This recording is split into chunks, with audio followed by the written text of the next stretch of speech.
Om Bhurбhuvassuvaḥam Tatsaviturvarenyam Bhargo Devasya Dhimahi Dhiyo Yo Nah Prachodayantam.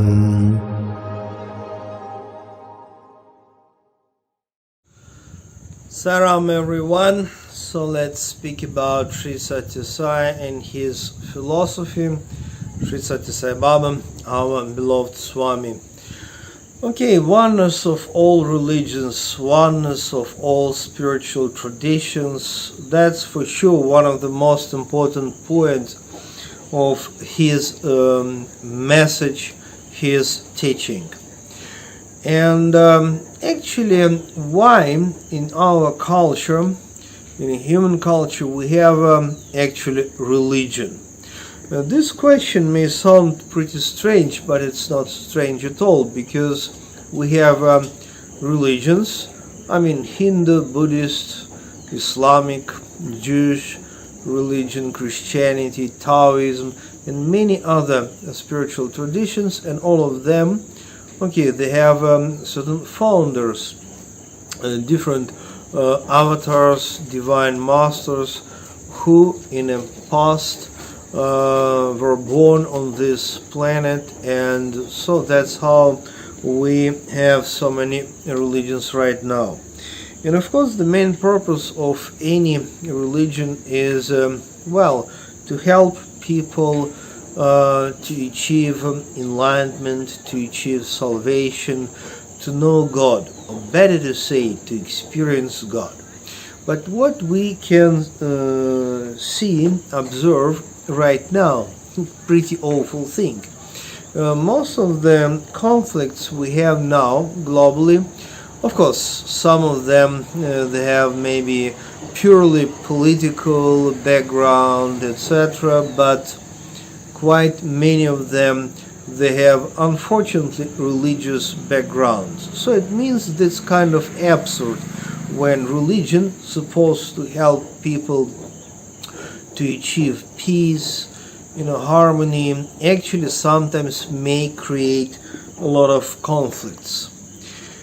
And I remember I remember so many stories and cases how we can say that really Prashanti Nilayam, Sri Sathya Sai Baba Ashram was, and I hope is, such a place where we can see as example this oneness of all people and oneness of all religions.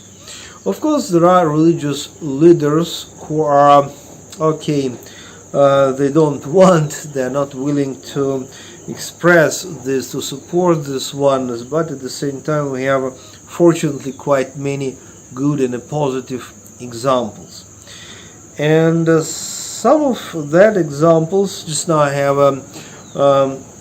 one of my book, basically at the moment I published 3 books with my memories about Sathya Sai, our Swami, because back in the 90s actually I was translator for the Russian speaking group, so all that books, they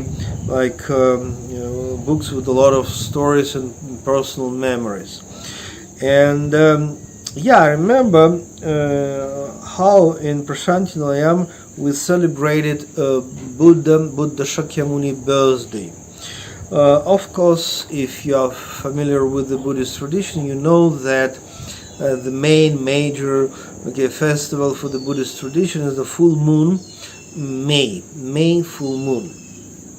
And that's very interesting and quite symbolic that this very day is, according to the Buddhist mythology, is the birthday of Buddha, then the day of his enlightenment, and the day of his parinirvana. So it means he was born, he achieved enlightenment, and he passed away in the same in the same date. It's a full moon, which is around May. Obviously, some of us may say or can suppose that this is not real stuff, this is just mythology. I have no idea, maybe. maybe this is a wonderful story, wonderful mythology, but who knows, maybe that's actual thing. Yeah, anyway, why not?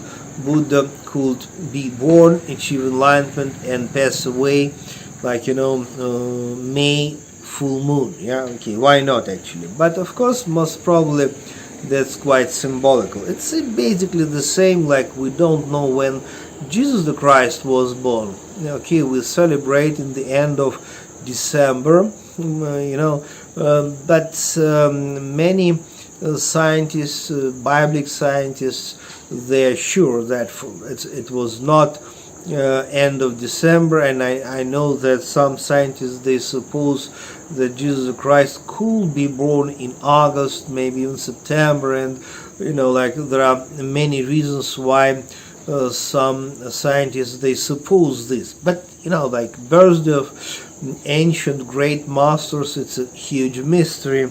Of course, we have, according to the lunar calendar, Krishna's birthday, but again the question is how far it is real or maybe symbolical.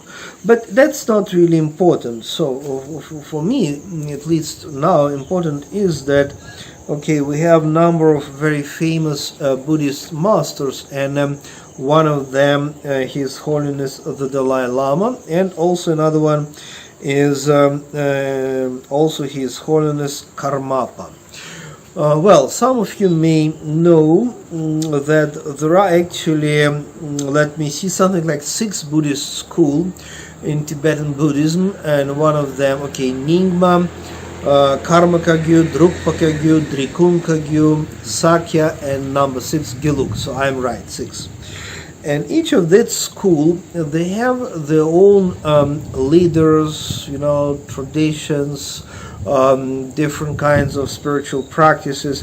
And normally we say that, okay, the Dalai Lama is the leader of Tibetan Buddhism, but that's not exactly the actual fact, because the Dalai Lama is a political leader of Tibetan diaspora outside of Tibet. And let us respect that, okay, at least at the moment, Tibet is part of China, People's Republic of China, and they have their own, okay, political leaders at the moment. So let us respect the situation as well. And so we can say that the Dalai Lama is the leader of Tibetan diaspora outside of Tibet. That's the point. And each of that 6 spiritual schools, they have their own leaders, and the Dalai Lama, he is a leader of one of that school, and the name of that school is Gelugpa. And another very famous guru, whose name is Karmapa, also people call him His Holiness Karmapa. He is a leader, head of another school, which is Karma Kagyu. So it means, yeah, and by the way, Karma Kagyu is the biggest Buddhist school in Tibet. And I remember how it was in Prashanti Nilayam, Sathya Sai ashram, okay, full moon, okay, day, May, and that's the major Buddhist festival, and actually the Dalai Lama and Karmapa, they, as far as I remember, never visited Put Party physically, but many times they sent like kind of hundreds of monks, hundreds of lamas to celebrate, to perform special Buddhist rituals just in front of Sathya Sai Baba. I'm sure if you remember, yeah, maybe the same festivals, like hundreds of monks, Tibetan monks, Buddhist monks, they came to Put Party with the blessings from Dalai Lama and Karmapa, and so they performed special Buddhist rituals. And basically Buddhism is one of the major global religion. Normally we speak about, of course, Christianity with the different branches as the biggest religion in the world. So we have dozens and dozens of different churches: Catholic Church, Orthodox Church, Protestant Church, Baptist Church, Coptic, etc. And of course, one of the biggest religion in the world is Islam. Yeah, quite many people are followers of different branches of Islam as well. And the Buddhist tradition is actually also pretty big religion, and not many Westerners are aware about the fact. And for example, such countries like China, Japan, Korea, Vietnam, Thailand, Tibet, Mongolia, and some other countries, they have Buddhism as a kind of major religion. Of course, in China, actually, People's Republic of China, it's not religious country, and they have very powerful Christian churches as well, and they have, of course, very powerful Taoist tradition. But Buddhism is, anyway, at least one of the main religion in China. And it's interesting that Russia, and basically I am from Russia, we have also traditional Buddhist areas, and basically we have 3 traditional religions in Russia. That's Christianity, Islam, and Buddhism. And sometimes we say that 4th traditional religion for Russia is a Jewish religion. But that's interesting that not many people know that Russia is not only Orthodox Christian country, but at least half of population are Muslims. Yeah, surprise, surprise. And also we have a lot of Buddhists. And we have 2 areas, that's Buryatia and Kalmykia. These 2 areas, like for centuries and centuries, they are practicing traditional Tibetan Buddhism. So that means for Russia, the Tibetan Buddhism is quite traditional religious congregation. I remember a really sweet kind of thing.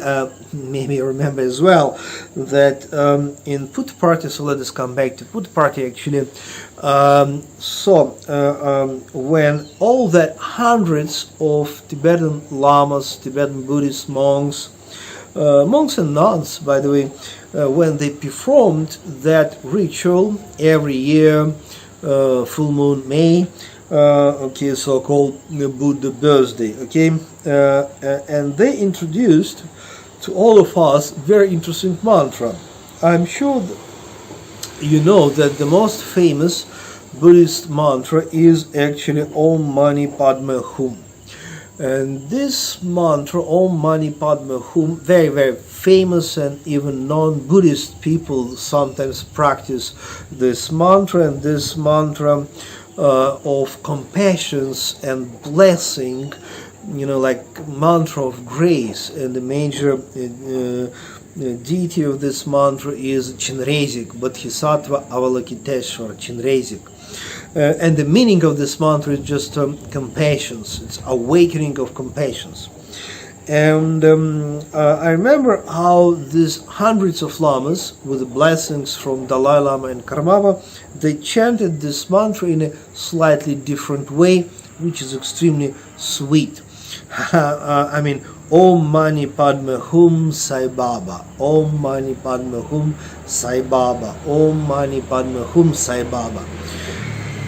So that's a wonderful example of actual oneness. It's something really practical. We can speak about compassion, wisdom, love, service, whatever, but unfortunately mostly it's just blah blah stuff.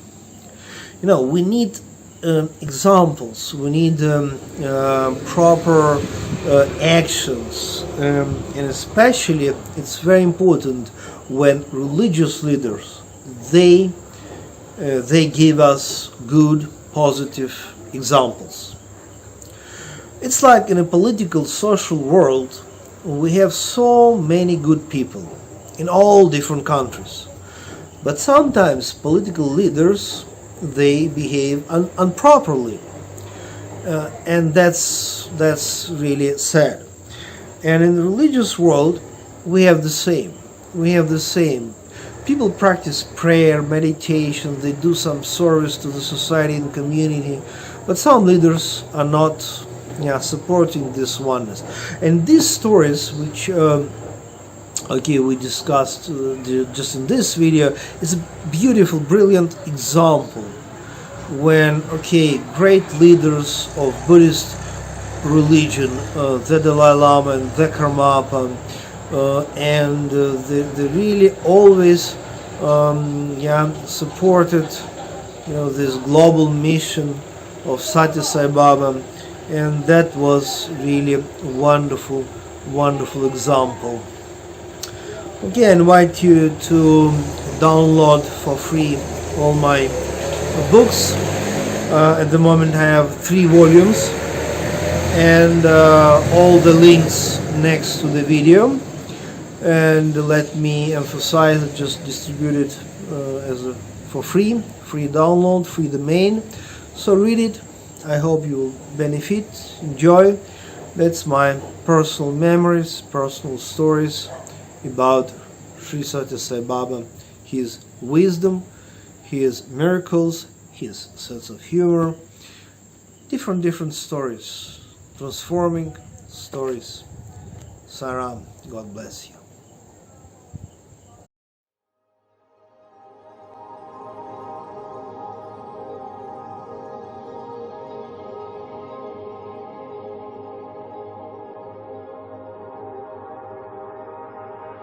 Om Bhurбhuvassuham Tatsaviturvarenyam Bhargo Devasya Dhimahi Dhiyo Yo Nah Prachodayantam